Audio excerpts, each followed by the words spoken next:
Shalom amigos. Bueno, la última para allá del libro de números de Bamidbar, en que en realidad ya terminó el sábado pasado, pero bueno, vamos a hacer un comentario de todas maneras al respecto, y me referiré al capítulo 35 del libro de Bamidbar, que tiene una curiosidad, digamos, este capítulo, porque trata un tema único. Son dos temas en uno en realidad, que son las ciudades de refugio y el tema de cómo se ejerce la justicia o la venganza en caso de asesinato. Ahora vamos a ver con una serie de versículos que son casi todos, o la mayoría de este capítulo 35, cómo lo que trata la Torá, lo que trataron los redactores de la Torá, es de conciliar unas costumbres tribales antiquísimas, leyes de sangre, digamos, que están vigentes desde antes de que se inventara la escritura, desde mucho antes, ¿no? Las leyes especialmente del desierto también, pero en general son leyes de sangre. Cómo conciliar todas esas costumbres antiquísimas y que estaban impregnadas en los hábitos sociales y que hoy aún también siguen en muchos lugares, ¿no? Que no han desaparecido. Cómo conciliar eso con la ley, con una ley, con códigos, con jueces, con reglamentos, con procedimientos que evitan reacciones intempestivas, digamos, y erráticas que pueden terminar mal. Entonces, de lo que se trata aquí es de justamente conciliar estas dos vertientes. Respecto al tema del asesinato, ya teníamos antes de esto que comentamos en Bamidbar, en Números, en el Éxodo 21:12, se nos dice que el que hiere mortalmente a un hombre será condenado a muerte. En el 21:13, si no lo hizo por voluntad propia, sino por obra de Dios, os asignará un lugar a donde pueda huir. Y luego tenemos también en Baicán, en el Levítico 24:17, si alguno hiriere mortalmente a un ser humano, se le da la muerte. O sea que ya nos están anticipando claramente. Y aquí estamos ya en el 35, en el 35:10, cuando Dios le dice a Moisés que, bueno, cuando pasáis el Jordán, vosotros os designaréis ciudades, serán ciudades de refugio, y allí huirá el homicida que matare a una persona sin querer. Es decir, es un refugio que está evitando que la familia del asesinado, que aunque hubiera sido sin querer, o sea, que aunque no hubiera sido muerto premeditadamente, evitaría que lo mate. Hasta ese momento no existían esas salvedades. Iban y lo mataban, aunque fuera sin querer, aunque fuera totalmente accidental.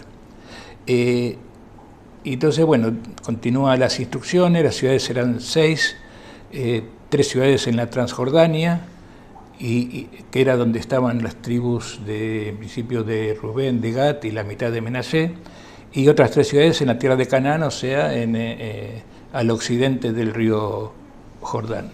Serán refugio para hijos de Israel, también para el prosélito y también para el residente, o sea, para el extranjero entre ellos, para que cualquiera que sin querer mate a una persona pueda huir allí.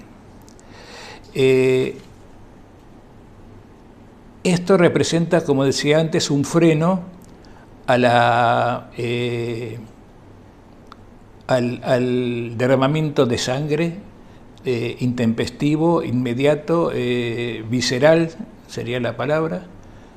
Ya está poniendo una protección, porque son justamente esas ciudades donde vivirían los levitas las que servirían de o sea, partes de esas ciudades que vivían los levitas servirían de refugio para esta gente que delinquió accidentalmente o sin voluntad de hacerlo. Miren cómo aquí ya está vinculando la santidad, el hecho de que los levitas, de ahí venían los Kohanim, eran los responsables del templo, muchas veces eran también los maestros que enseñaban, ya están vinculando esto con la defensa de un perseguido, en principio injustamente. ¿Y qué se considera?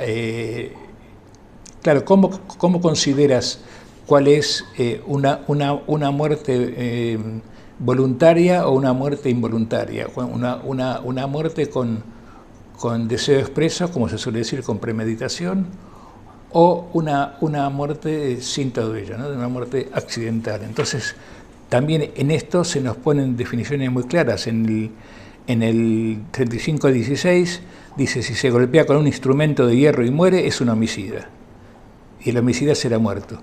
Si es con una piedra del tamaño de un puño o una madera del tamaño de un puño, también será muerto. Si por odio lo empujó o le arrojó algo y murió, también será castigado con la muerte.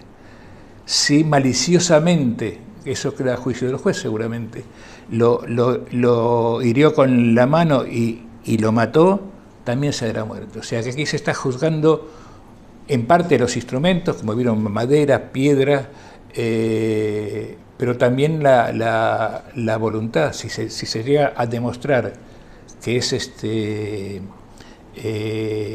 con vocación de hacer daño, con intento de hacer daño, también será muerto.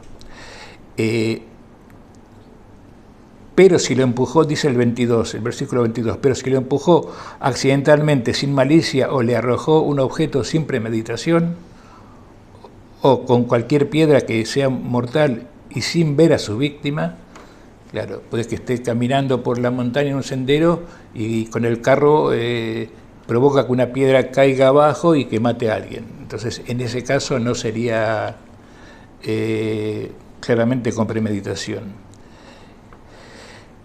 Pero claro, entonces aquí tenemos las ciudades de refugio, porque hoy en día se entiende muchas veces que la gente que alega este tipo de no voluntad de muerte, de dar muerte, sale libre.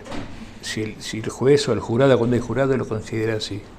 Pero aquí no sale, no, como se diría en lenguaje común, aquí no se va de rositas. Aunque sea una muerte accidental, si no va a la ciudad de refugio, pues los familiares del fallecido pueden matarlo y no sufrir ningún castigo por eso. En hebreo se llama Goel Adam. Goel es, pues traducirse como vengador, pero es en realidad el redentor de la sangre. Goel Adam es redentor de la sangre, es el que redime la sangre del propio familiar derramada a través de bueno, lo que leímos antes, del Éxodo, ¿no? Y que en realidad reconoce su antecedente más antiguo en la Torá, cuando termina el diluvio y Noé baja y Dios le dice eso, ¿no? Que todo hombre que mate a su semejante será muerto. O sea, ya se manifiesta el mismo principio. Pero siempre aquí se matiza que es con la culpabilidad. La congregación que está en la ciudad de refugio, entonces tiene la misión de proteger al homicida no culposo, digamos, y tiene que tener mucho cuidado de no salir, porque así como cerca del límite y viene la familia del asesinado, del muerto, incluso aunque sea por accidente, puede matarlo sin contemplaciones y sin castigo. Es decir, un poco lo que comentaba al principio, que acá se trata de congeniar una costumbre ancestral, tribal, de milenios, con un límite, con una imposición legal que limite el alcance de esa venganza. También tenemos en el Deuteronomio, en Devarim, que ahora ya esta semana empezamos con el libro de Devarim, 19.2 dice: apartarás 3 ciudades en la tierra que Adonai tu Dios te da en posesión, y medirás las distancias y dividirás, bueno, da instrucciones, ¿no? Y dice cuando, bueno, aquí agrega en el 19, añadirás 3 ciudades más esas 3 cuando Dios disponga que ensanches la tierra. Algo muy importante, en este mismo capítulo, en el 35, en el 30, nos dice la Torá que si alguno mata a una persona, el homicida solo puede ser ejecutado con la declaración de testigos. El testimonio de un solo testigo contra una persona no será suficiente para una sentencia de muerte. Y lo mismo se nos repite en Deuteronomio, en Devarim 17.6, que dice lo mismo, que no debe ser condenado a muerte nadie por testimonio de un solo testigo. Mínimo hace falta 2. Otro elemento, que este es un elemento diferenciador de los códigos de la época, como el de Hammurabi y algunos otros, en números 35-31 se nos dice: no aceptarás rescate por la vida de un homicida culpable de un crimen capital, sino que éste debe ser condenado a muerte. Es decir, no se puede pagar para salvarse de la condena de muerte. Esta es algo que refleja claramente un tema de posición económica y poder, porque está claro que si dice que nadie puede rescatar la vida de un condenado por haber matado, iguala a todas las personas, iguala a todos los hombres. Así seas un rey o un labriego, si has matado a alguien, tienes que pagarlo eso. De ahí a que haya sucedido, como sabemos, las leyes tienen sus problemas también a la hora de ejecutarlas, pero al menos aquí lo que hace la Torá es poner esa ley, que antes no existía esa ley. O sea, cualquier poderoso, cualquier rey podía hacer de sus súbditos lo que quisiera. La ciudad de refugio es obligatoria para esta gente que o bien están pendientes de juicio o bien han sido declarados de homicidio no culposo, que fue sin voluntad. Tienen la obligación de quedarse, según dice la Torá. Esto también está en números, en el números 35-32 dice: no aceptarás rescate en lugar de huir a una ciudad de refugio para que uno vuelva a habitar en su tierra antes de la muerte del sumo sacerdote, del Cohen Gadol. Es decir, que solamente con la muerte del Cohen Gadol se puede liberar, que se supone que eran cargos vitalicios, se supone que pasaban muchos años, es que se podía ir de la ciudad de refugio el que estaba obligado a vivir ahí. Dice en números 35-28, con esto terminamos: porque él debe permanecer dentro de su ciudad de refugio hasta la muerte del sumo sacerdote. Después de la muerte del sumo sacerdote, el homicida puede volver a la propiedad de la tierra, o sea, a la original. Tal será vuestra ley por todas las edades y en todas vuestras colonias.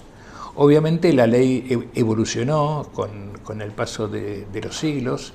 En el Talmud ya esto está mucho más mediatizado, mucho más matizado, pero ya la Torá, como explicaba, como dije un par de veces, sigue poniendo límites a la actitud visceralmente desenfrenada del ser humano y al derramamiento de sangre, especialmente de sangre humana.